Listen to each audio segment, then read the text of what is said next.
Earth Week has arrived on campus in celebration of the environmental movement. This week-long event, organized by Berkeley's sustainability team, hopes to expose students to current environmental issues.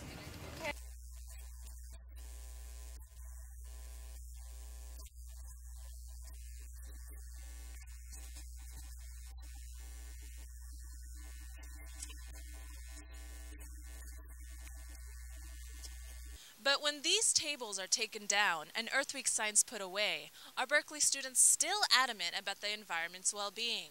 You may recycle your water bottle or pick up a piece of trash, but when you see a stranger littering, would you step in?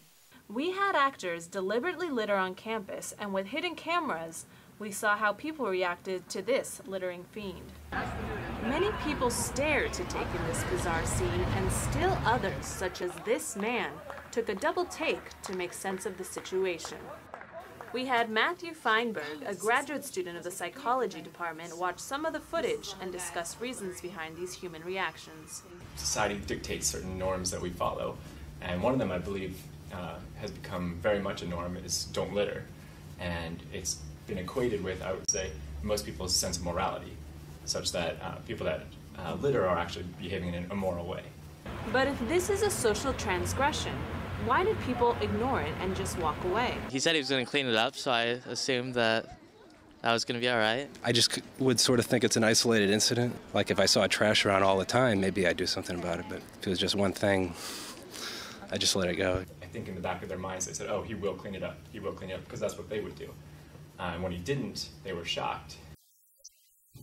We had another actor interfere in order to see if that would provoke more of a response.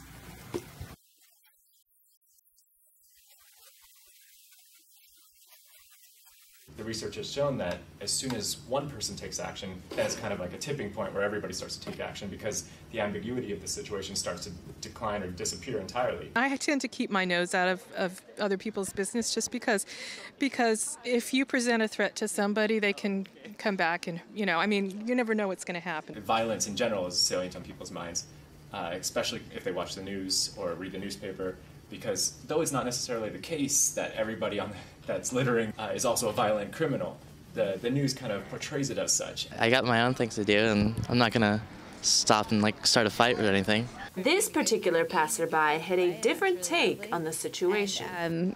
But I don't think that he's doing anything wrong by not throwing it away. It's not his trash. I place the blame on whoever's trash it is, but I think that he could be a really nice human being and throw it away. Usually people make this thing called the fundamental attribution error, or the error that people, whatever's going on around them, it's something about them that they chose to have that happen.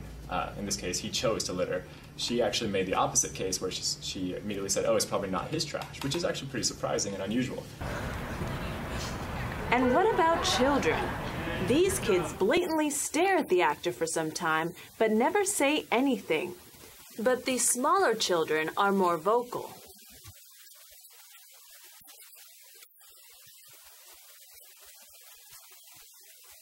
They not only acknowledge the trash, but actually pick it up. Could it be children are better activists than adults? I think kids in general are more likely to stare at things that they find peculiar and different, because I think they stare at things that they learn from, especially.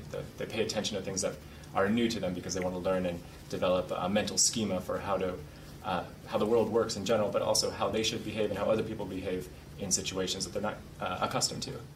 Perhaps it's not so much that children are more environmentally active, but that we allow fear and apathy to take over our rationale, and thus allowing scenes such as this to go unnoticed. To speak up could possibly make all the difference for a better tomorrow. For CalTV, I'm Helga Zambrano.